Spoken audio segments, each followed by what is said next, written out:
What up, world? How y'all doing? Yo, it's your boy, Aaron Hinton, and the one and only and fabulous Michael. Fabulous Michael. Let's get it. We jumping straight into our next topic. We just finished talking about mental health in New York City, and now we're going to go to another topic right here in New York City and how it pertains to New York City. And we're going to talk about the homelessness. Like, what's really going on out here with the homelessness? First, define the term homeless and, you know, what it means to you, and then how you feel about it. So what does it mean first? Homeless means to me that you have no options. Like, your options is just the streets.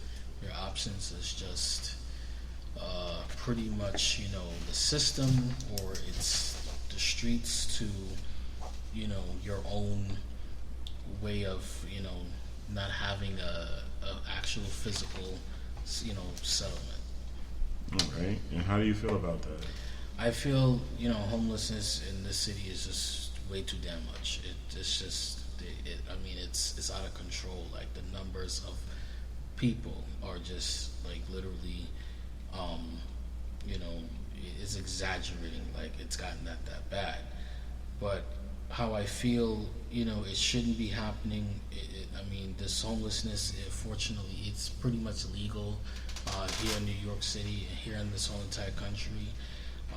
Unfortunately for our society, our African society, we have way too much of it because we don't have a organized system around it.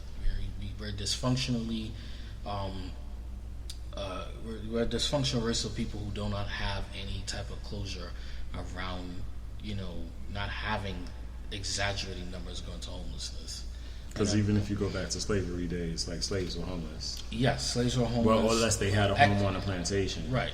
And, well, slaves being homeless leads to exactly them having the ability to work for white people and to be employed, which was pretty much not going to be the case because no one in the world at that time were friendly to black people, you know, being their employees at all. So in terms of homeless, starting from that end of the spectrum, and it graduated until 2021 and current and going now, unfortunately, it's gotten to a point where, you know, the accessibility of how it's being, you know, like unexposed properly needs to be dealt with.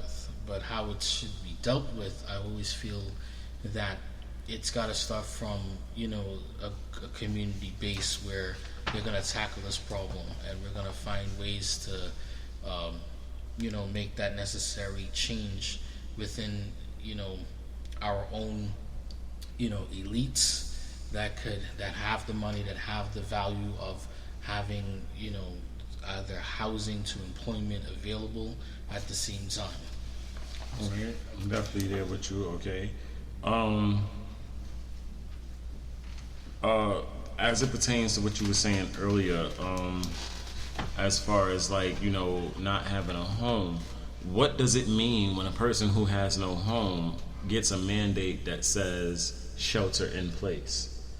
Like, you know, because that was a big term that the city used, New York City. Like, you know, when this whole thing started, it was like, all right, when the pandemic started and it was like, you know, stay indoors and we got a curfew and people can't go out, it was like, okay, you can't be on the streets, but you have to shelter in place.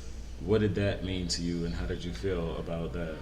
I feel that the shelter in place was by any means to any avail to find your nearest shelter, to find your nearest person who you could, you know, for that moment you can exactly get to and go to. I feel that was one of the most rockiest times because New York City homelessness is just not something that you want in your backyard. Like, close to 90,000 people, right? Close to 90,000 people, plus a lot. And that's just the documented ones. There was a lot of ones who were sleeping in parks, right? Trains, subways. You understand? And then they started shutting down the subways, so it was like you can't even sleep on the train or the bus anymore. So you're telling us to shelter in place, but if my place of shelter was the transit system, where my rent was $275 a month, All I had to do was pay to get in. Yeah, Like seriously though, That's it's like true, now that's where are true. they supposed to go? Like yeah. You see, the thing is that even this homelessness, exactly came to the COVID levels, and prior to that, I mean, even the shelter in place sound like they just wanted things to exactly finally go their way. I feel like the city was finally trying to, almost like they were trying to like throw out the old ones and put the new ones when it was time to say, you know what, it's about that time now. It's June. It's time to get the new ones in. I think they were shuffling that, so they tried to make everybody do this, that, and the third. And unfortunately, what caused all of that stir up was just a bad connection with more and more violence. Because what spurred out of that was. We went into so much different violence within the spring to the summer that I was like, this is just not a good idea. They have to, revamp this. Excellent. Definitely. Now you spoke earlier about when you mentioned about the slaves and because slaves were homeless. Now it was like we're gonna free the slaves, but prior to freeing the slaves, they criminalized black people, which black people were mostly the slaves. Like, what is your take on that? Like, how do you feel about that? Like, okay, we're gonna let y'all be free, but we're gonna make y'all criminals before you be free. I feel when they Or paint the portrait that every black person, like you said, there's a distrust now with the world, not just in the black community versus blacks, but the world as a whole. Distrust black people because blacks were criminalized prior to being freed from slavery. Yeah, I feel when they did let in 1866 after the Civil War, they did let many slaves exactly free to the land, but it also came with a penalty and price, known for the fact that they had invented the police department in its very beginning stage, which was to no friend to black people whatsoever. And unfortunately, they made so much bad recall that at one time, I personally believe that we didn't stand a chance because we had so many different things that were coming after us, because we didn't even have an organized team system as of yet. And yet there were some free slaves that exactly were free, were not born into slavery, who the ones who have exactly gotten different exchanges to different states, but not everybody was to that avail. And that's where the Jim Crow laws came in, where they were making laws where it was like, okay, you're free, but the grandfather clause, for instance, when it came to voting, like, or the poll taxes, you understand, you got to pay a tax to vote, or if your grandfather wasn't eligible to vote, you're not eligible to vote.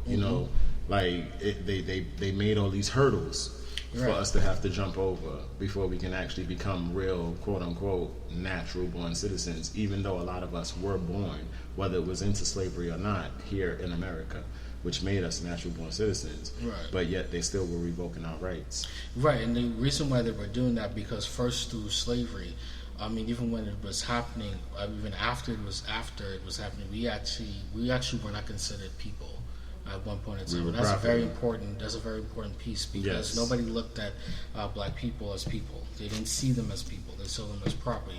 We had to fight that right to get over that hump after slavery, because during the time of slavery, we didn't even have anything to organize to get out of the situation, but run away from it as much as we could. But the fortunate part, we actually won that battle to be seen as people, and then we went through more and more triumph because we were not worth anything to the white power structure of society that was already built around us. So we had to fight against that, which took us into going into the wars. We came back and fought two major wars for them. Actually, three major wars at the time, which was Civil War to World War I to World War II, and they still basically didn't think that black people were worth anything even after all of those wars. Right. So the climax of homelessness, unfortunately, happened so much because of the fact is that it happened during the time, even better yet, when everybody was considered Republican that was black, and Teddy Roosevelt, basically after the 1930s, had came up with this idea, which he thought that was something going to be, some substance was going to come of it, which is to exactly put people, black people, basically to work and all these different kind of concessions. But technically, at the end of the day, it was no concessions. Yeah, because whatsoever. At the same time, when they freed the slaves, there was a lot of people. That was why Abraham Lincoln at the time was like, to preserve the Union. It wasn't just about the Union of the United States. It was also about the job unions. Right. And if you weren't a part of a union, then you couldn't even get one of the industrial jobs, which at the time, the Industrial Revolution was booming. And a lot of people working in the factories and stuff, and it was like, they knew that these slaves, it's and pardon my terminology and pardon me for saying it like this, but I'm so serious. The modern day Mexicans, you understand? Like, you see Mexicans nowadays hanging out at the Home Depot looking for work. And that's where the slaves were back in that day. It was like, yo, we just got freed, and we'll do the work, and we'll do it from cheap to free, because we were slaves. We wasn't even getting paid to do it before. That's true. But now it's like, yo, we will work, and then the people who had jobs though were losing their jobs because all of these blacks that were freed were getting jobs, and they felt like it was a problem. Like, yo, now I'm losing my job because y'all hiring these people, which again goes into the whole, Trumplican ideology of things like Americans are losing jobs because we keep the borders open and we keep too many people coming in for the opportunity. But yeah, go ahead. Let's go back to slavery. When you were enslaved, and for the most unfortunate reality for 400 years, after that, unfortunately, yes, everything was illegal for any black person to freely move around. But what even had our hands tied, unfortunately, was because of the simple fact that when we fought for, our civil rights in order to get that, unfortunately, it took so much different works to get to a certain level where we could exactly be employed. But, the bad part about us, in a sense, is that we kind of relapsed and fell back to the white power structure system, being that they were the only people to go to. When we unfortunately were doing successfully well during the Tulsa period of time, we were building black wealth, we were building economics, we were building the structure of it. But the sabotaging part is that the system basically, unfortunately, didn't want us to reach those levels. Now, speaking of the sabotaging part, you mentioned earlier about the values of the elites, like, or basically, no, you didn't mention it. You mentioned that the people with the power, or the people with the funds, or the people with the value, the monetary value, and I noted, because I wanted to make sure I came back to it before we lost time. Is like, what are their actual values and their morals? You understand? Because if they don't really care about people and they constantly put profit over people, then how does that shape the future? You understand? Like, how are we supposed to prosper when the people who are benefiting off of prosperity are the same ones who keep us with the foot on our neck? Well, or the whip. Even when we had an issue like that going on, which still leaks as of today, what I wanted to say was, oh my goodness, man, I was forgetting my thing. What I was gonna say. That's all right. What I wanted to say initially to that is that when we do see illegal immigrants come and replace us, is because of America knows for a fact that they're done with us, and they've been done with us since slavery.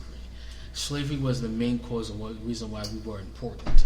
Now that slavery is done, now that it's over, it's time to basically get rid of us as best way possible. Even though we have no psychological memory to exactly go back home to, because every other group that's in America, unfortunately, they basically have the way to go back home. We don't.